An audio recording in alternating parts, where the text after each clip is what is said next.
नमस्कार, मैं हूं आपके साथ सोनम राम। की शुरुआत करते हैं। उत्तराखंड के मुख्यमंत्री पुष्कर सिंह धामी ने राजस्थान के सीकर स्थित बाबा खाटू श्याम मंदिर पहुंचकर विधित्व दर्शन और पूजा अर्चना की। इस दौरान उन्होंने बाबा श्याम के चरणों में श्रद्धा सुमन अर्पित किए।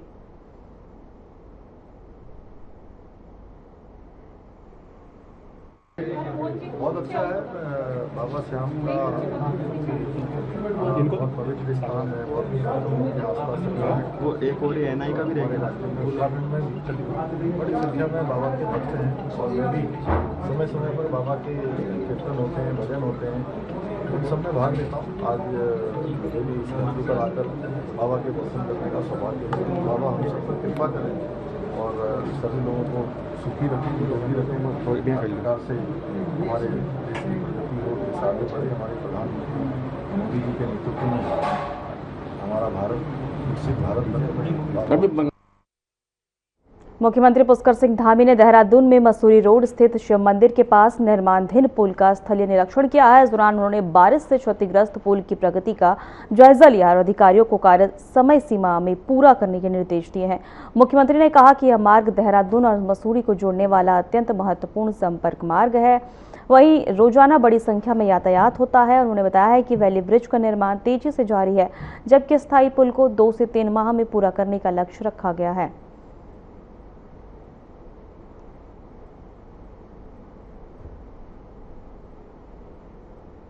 चारधाम यात्रा पर उत्तराखंड पहुंच रहे श्रद्धालुओं का विधानसभा अध्यक्ष ऋतु खंडूरी भूषण ने कोटद्वार में स्वागत किया। इस दौरान पत्रकारों से बातचीत में उन्होंने कहा कि बाहरी राज्यों से आने वाले तीर्थयात्रियों को उत्तराखंड की समृद्ध संस्कृति से अवगत होना चाहिए। उन्होंने यात्रियों से अपील की कि यात्रा के दौरान पर्यावरण संरक्षण का विशेष ध्यान रखें और प्रकृति के साथ किसी भी प्रकार का खिलवाड़ न करें।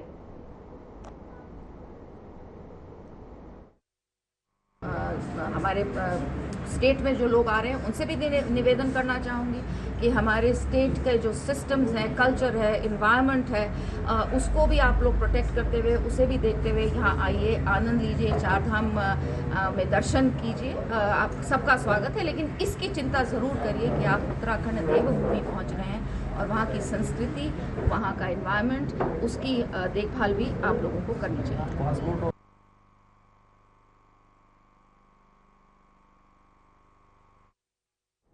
देहरादून में सैनिक कल्याण मंत्री गणेश जोशी ने दिवंगत उपनल कर्मचारी कविता गोसाई के परिजनों को 50 लाख रुपए की बीमा राशि का चेक सौंपा है। यह सहायता उपनल और बैंक के बीच हुए समझौते के तहत दी गई है। मंत्री ने बताया कि ड्यूटी के दौरान मृत्यु होने पर कर्मचारियों को आश्रितों को यह आर्थिक सहयोग प्रदान किया जाता है।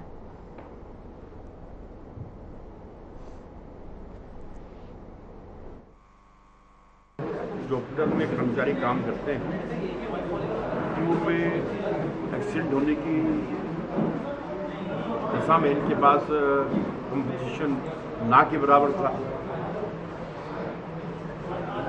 जब विभाग संभाला मात्र 25,000 रुपये उनको मिलते थे। मैंने विभाग की तरफ से इसको 1.5 लाख किया और दूसरा हमने पीएम के माध्यम से एमओयू किया, इनका हमने इंश्योरेंस कराया। हमने कहा किसी की एक्सीडेंटल उसमें देखिए किसी की जान की कोई कीमत नहीं होती है।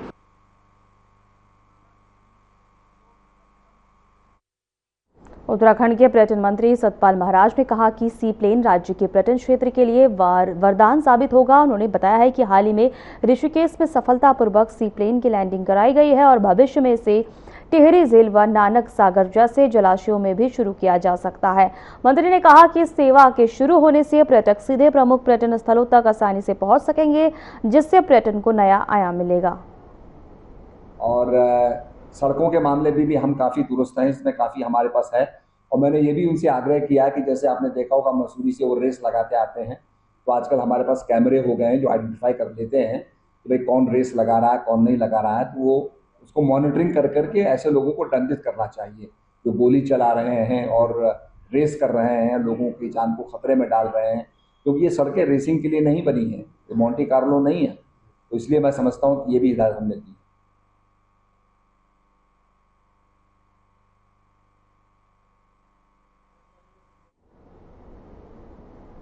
नारी शक्ति वंदन संशोधन अधिनियम के मुद्दे पर सियासत तेज हो गई है। उत्तराखंड सरकार महिला आरक्षण बिल को लेकर विशेष सत्र बुलाने जा रही है, जिस पर कांग्रेस प्रदेश अध्यक्ष गणेश गोदियाल ने पलटवार किया। कांग्रेस प्रदेश अध्यक्ष ने भाजपा और प्रधानमंत्री नरेंद्र मोदी पर जुबानी हमला किया है।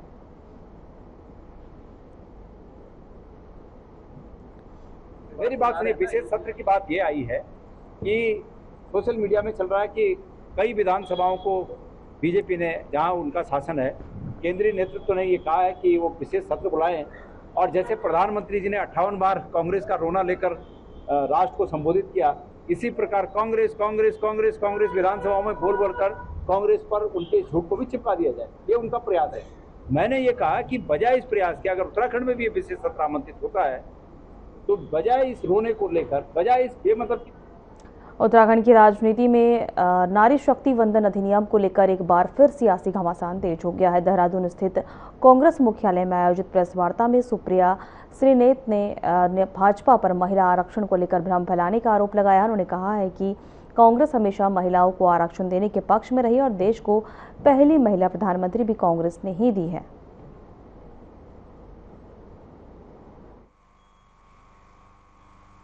अगर वो महिला आरक्षण में आ जाती तो इससे बड़ी बात क्या होगी। और मैं उस पार्टी को रिप्रेजेंट करती हूं जिसका अपनी सीट के अनुपात में लोकसभा में ज्यादा महिलाएं, बीजेपी की कम है।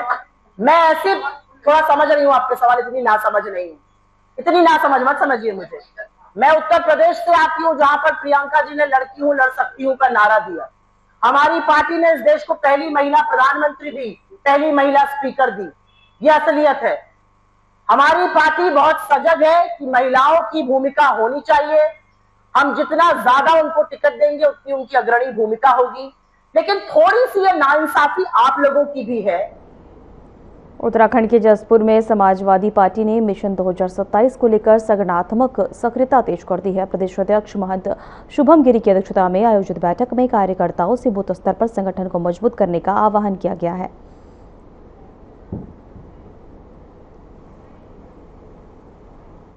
जसपुर आया हूँ आप लोगों के बीच में लखनऊ से।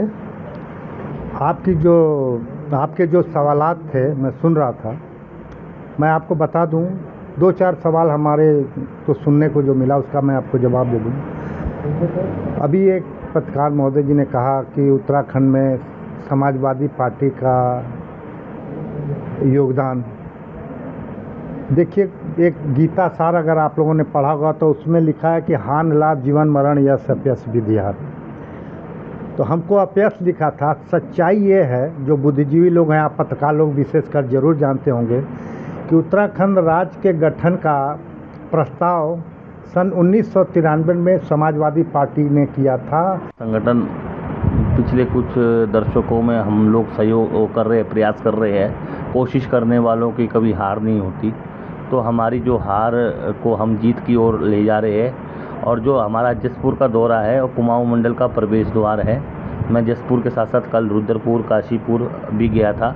और उधम सिंह नगर, जनपद उधम सिंह नगर की जो 9 की 9 सीटें हैं, 9 की 9 सीटों में हम प्रत्याशी उतारेंगे और मजबूती से चुनाव लड़ेंगे। और चुनाव के साथ साथ जिस तरह से अभी कल जिस तरह से लोगों को जिस तरह से भड़काया जा रहा है, और देखिए बस स्टैंड में यहाँ पर जब 20 राज्य बने हुए 26 साल हो गए। उत्तराखंड सरकार खिलाड़ियों को प्रोत्साहित करने के लिए लगातार कदम उठा रही है। आपको बता दें कि देहरादून में प्रमुख सचिव खेल अमित सिन्हा ने जानकारी दी है कि अब तक 250 से अधिक खिलाड़ियों को सरकारी नौकरी दी जा चुकी है। इसके साथ ही उत्कृष्ट प्रदर्शन करने वाले खिलाड़ियों को आउट ऑफ टर्न प्रमोशन और पुरस्कार राशि भी प्रदान की जा रही है। उन्होंने कहा कि राज्य में खुले खेलों का मजबूत माहौल तैयार किया जा रहा है ताकि युवा खिलाड़ियों का मनोबल बढ़े।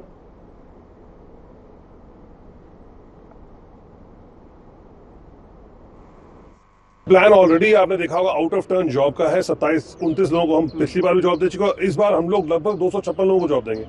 इसके अतिरिक्त आप ये सोचिए कि आने वाले समय में भी कोई और नेशनल इंटरनेशनल फोरम पे जीतता है तो उसके लिए जॉब की व्यवस्था है, जॉब उनके लिए सुरक्षित भी है, साथ में रिवॉर्ड मनी भी है। तो मैं तो कहूँगा कि यहाँ पे 4% आरक्षण भी है जनरल पार्टिसिपेशन के लिए। तो बहुत सारी चीज़ों में यहाँ बहुत फायदा है। तो इसलिए बाहर से बच्चे उत्तराखंड के चारधाम यात्रा की शुरुआत हो चुकी है और गंगोत्री यमुनोत्री धाम के कपाट खुलने के साथ श्रद्धालुओं का उत्साह देखने को मिल रहा है। पर्यटन सचिव धीराज सिंह गर्ब्याल ने बताया है कि अब तक करीब 19 लाख श्रद्धालु यात्रा के लिए पंजीकरण करा चुके हैं। उन्होंने कहा है कि यात्रियों की सुविधा और सुरक्षा के लिए एडवाइजरी जारी की गई है और मैसेज के जरिए जरूरी जानकारी साझा की जाएगी। इस बार केदारनाथ और बद्रीनाथ के धाम में वीडियोग्राफी पर प्रतिबंध है। कोई व्यवस्था ऐसी परेशानी नहीं होगी और इसमें अब तक लगभग 19,58,000 लोगों ने अपना रजिस्ट्रेशन किया चारों धामों के लिए, खास और हेमकुंड साहिब के लिए। और आपने देखा ये कल से हमारी यात्रा शुरू हो गई है, अब उसमें ऐसी कोई स्थिति नहीं आई है। और ऑनलाइन रजिस्ट्रेशन केवल यात्रियों की सुविधा के लिए तो हम लोग कर ही रहे हैं कि आने वाले समय में जैसे कोई आपदा आती है कुछ। देहरादून में चारधाम यात्रा की शुरुआत हो गई है। यात्रा के मद्देनजर प्रशासन ने बड़ा फैसला लेते हुए पहले एक महीने तक वीआईपी दर्शन पर पूरी तरह रोक लगा दी है। गढ़वाल मंडल आयुक्त विनय शंकर पांडे ने बताया कि आम श्रद्धालुओं को प्राथमिकता देने के लिए यह कदम उठाया गया है। वीआईपी दर्शन के लिए हम लोगों की एडवाइजरी पहले ही जारी हो चुकी है और भी पिछले दिनों केंद्रीय गृह सचिव ने भी एक इसकी वीसी की थी और उन्होंने कहा था कि हम अपने स्तर से भी एक एडवाइजरी सभी स्टेट्स को भेज देंगे। शुरुआत के एक महीने में हम लोग किसी भी प्रकार के वीआईपी दर्शन को एंटरटेन नहीं करेंगे और अगर आम श्रद्धालु के रूप में आना चाहें तो उनका बिल्कुल स्वागत है, लेकिन जो वीआईपी ट्रीटमेंट होता है वो दिया जाना संभव नहीं है क्योंकि बड़ी संख्या में श्रद्धालु आते हैं, इतनी दूर से आते हैं। चारधाम यात्रा पर्यटन सीजन और शादियों को व्यस्त दौरे को देखते हुए उत्तराखंड सरकार ने आवश्यक वस्तुओं की आपूर्ति को लेकर तैयारियां तेज कर दी है। खाद्य नागरिक आपूर्ति और उपभोक्ता मामले में सचिव आनंद स्वरूप ने एलपीजी की पर्याप्त उपलब्धता सुनिश्चित करने का विस्तृत जारी की है।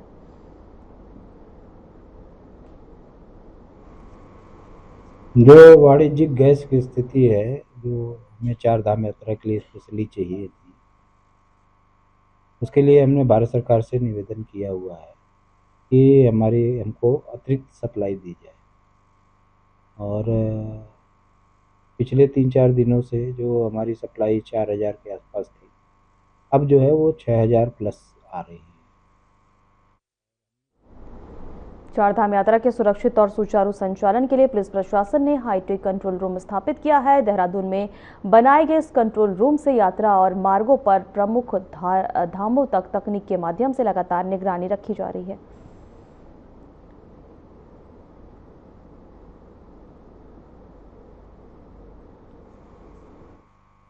जैसा कि आपने ये कंट्रोल रूम में मैंने आप सभी को यहाँ पे उसका ब्रीफ बताया है।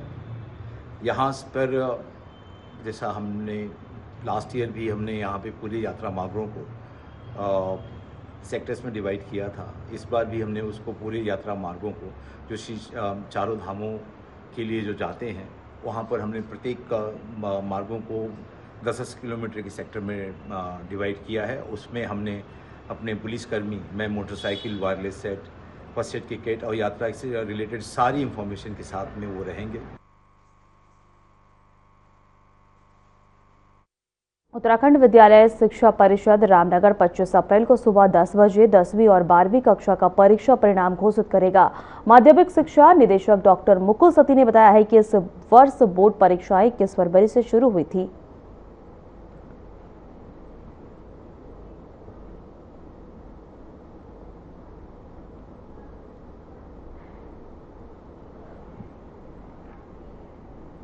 उत्तराखंड में गर्मियों के दौरान संभावित पेयजल संकट से निपटने के लिए जल संस्थान ने व्यापक तैयारियां शुरू कर दी है। मुख्य महाप्रबंधक डीके सिंह ने बताया है कि शहरी क्षेत्रों में 379 मोहल्लों और ग्रामीण क्षेत्रों में 691 बस्तियों को चिन्हित किया गया जहां पानी की कमी की आशंका है।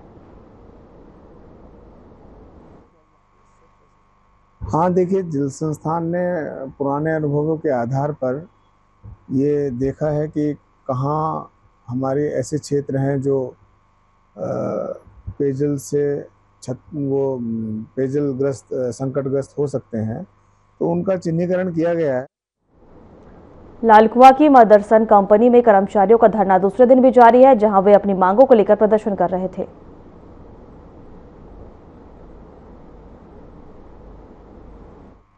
हमारी मांगे बस इतनी है, हमारी सैलरी बढ़नी चाहिए। अभी हमारी सैलरी 12,500 है, तो हम चाहते हैं 12,500 से 20,000 होनी चाहिए। कुछ जो है आपकी जो है मदद संघ की कंपनी की महिलाएं थी, उनका कहना है कि जो ड्राइवर है यहाँ के बदसलूकी करते हैं और गाड़ियों की फिटनेस भी नहीं, अगर बदसलूकी होती है तो हमारे HR से हमको इंसाफ मिलता है। हमको ऐसी हम लोग आए थे यहाँ पे कंपनी में, तो यहाँ पे कितना बस रुक गई थी, तो सारे बच्चे लालगो की जितनी बस आई थी हम लोग ने रोक दी थी। यहाँ पे हम लोग आगे थे तो हल्द्वानी की जितनी बस आई थी, जो मैम लोग थे, मेंटर लोग थे, जो यहाँ पे परमानेंट लोग है, वो लोग उनको अंदर लेके जबरदस्ती अंदर लेके और वहाँ पे काम हम करने लगे। सब लोग मैम लोग वहाँ पे काम कर रहे बच्चों से, जो अंदर चले गए बस में, ऐसा हुआ है। अब आप लोग धरने में बैठे हैं, अभी वार्ता होगी, क्या हल्द्वानी के मोटा हल्दू क्षेत्र में स्थित मदरसन कंपनी गेट के बाहर प्रदर्शन को लेकर माहौल तनावपूर्ण हो गया है। वहीं प्रदर्शन के दौरान पुलिस ने सख्ती दिखाई है।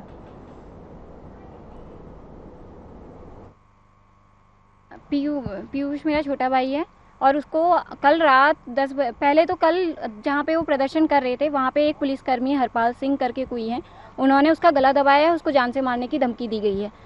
और पुलिस वाले कल रात 10 बजे से हमारे गांव में घूम रहे थे गाड़ियों से। उसके बाद सुबह 4 बजे पुलिस वाले घर के बाहर आ जाते हैं।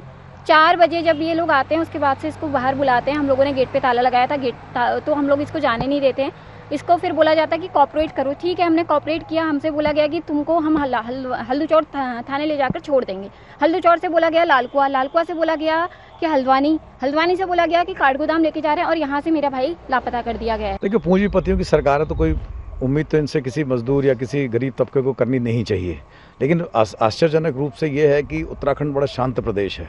यहाँ पर कोई भी चीज़ जो मसले से बातचीत से हल हो सकती है उसको आप लाठी डंडे से हल करने की कोशिश कर रहे हैं, जो एक ना एक दिन विस्फोटक स्थिति पैदा हो रही है, पूरे प्रदेश में हो रही है। ऐसे कोई नई बात नहीं है ये जो आज हुआ। अब देखिए, कल अगर कोई बात हो गई थी उस पर जो मेरे ख्याल से शायद कमोबेश मामला शांत हो गया था, फिर आपको सुबह उठाने की ज़रूरत क्या थी? भाई घरों से पुलिस वालों ने उठा दिया। आज हम यहाँ थाने में खड़े हुए, वहाँ पनेदू जी यहाँ है, वो पीयूष लड़का उधर है, 2-3 लड़के और भी उठा रखे हैं। तो ये करने की ज़रूरत क्या है जब कोई चीज़ शांति से हल हो गई? अरे किसी अधिकारी को बीच में डालिए, दोनों में एक वार्ता कराइए, आपका काम। प्रदेश की आंगनबाड़ी कार्यकर्ताओं ने मानदेय बढ़ोतरी की मांग को लेकर सरकार को मांग पत्र सौंपा है। वहीं कार्यकर्ताओं ने मांग की है कि राज्य सरकार 140 रुपये प्रतिदिन की वृद्धि करे।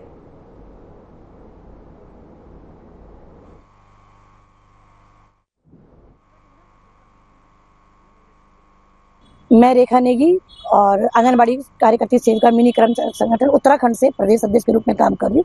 और पूरे प्रदेश में आज हमारी 40,000 वर्करें अपने मांगों को लेकर धरने पे बैठी हुई है, जिसमें प्रथम मांग हमारी मानदेय बढ़ोतरी को लेकर है कि हमारी सरकार से, क्योंकि ये राज्य में हो या केंद्र में हो, हम बीजेपी सरकार है और हम लगातार इस बात को लेकर चल रहे हैं कि डबल इंजन की सरकार महिलाओं का कुछ ध्यान दे और उनका मानदेय बढ़ाए। ये आंगनबाड़ी वर्कर हैं, इनको केवल 9,300 कार्यकर्ती को और 5250 रुपये सहायकों को दिया जाता है।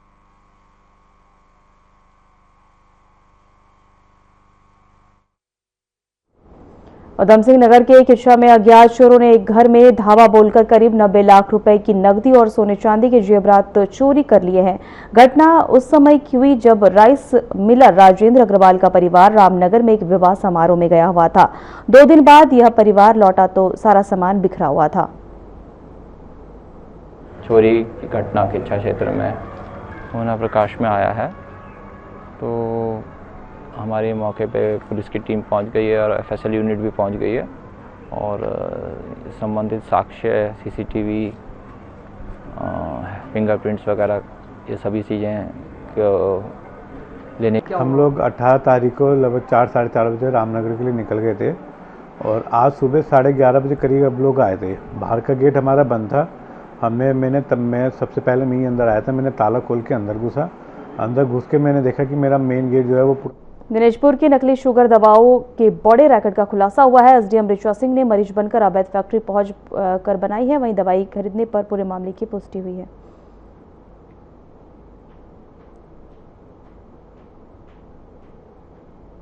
को एक शिकायत प्राप्त हुई थी कि दिनेशपुर से किसी व्यक्ति ने कोई दवा ली होगी और उसके बाद संज्ञान में ये आया है कि उसके घर में उस दवा से काफ़ी नुकसान हुआ है, उसको मानवीय क्षति वहाँ पर हुई। इसमें फिर मुख्य विकास अधिकारी जो हमारे CDO सर हैं और DM सर हैं, उन्होंने एक कमेटी गठित करी, जिसके क्रम में पुलिस प्रशासन, ड्रग इंस्पेक्टर और जो हमारे स्वास्थ्य अधिकारी हैं यहाँ पर, इसमें जिला आयुर्वेद अधिकारी। देखिए, SDM गदरपुर के द्वारा यहाँ छापेमारी की गई है। यहाँ पर एलोपैथिक दवाओं के बीच में एलोपैथिक दवाएं मिलाकर बेचा जा रहा था। इस पर ये कार्रवाई चल रही है और जब छापे के दौरान इनको चेक किया गया तो यहाँ पर वन्यजीव के कुछ अंग बरामद हुए, जिसको मेरे द्वारा सीज किया गया है और आगे कार्रवाई की जाएगी। उत्तराखंड में मौसम का मिजाज लगातार बदल रहा है। गंगोत्री और यमुनोत्री धाम के कपाट खुलने के साथ ही चार धाम यात्रा शुरू हो चुकी है। वहीं मौसम विभाग ने राज्य के अलर्ट जारी किया है। मौसम विज्ञान केंद्र में देहरादून ने बताया है कि तेजी से मौसम में करवट ले सकता है।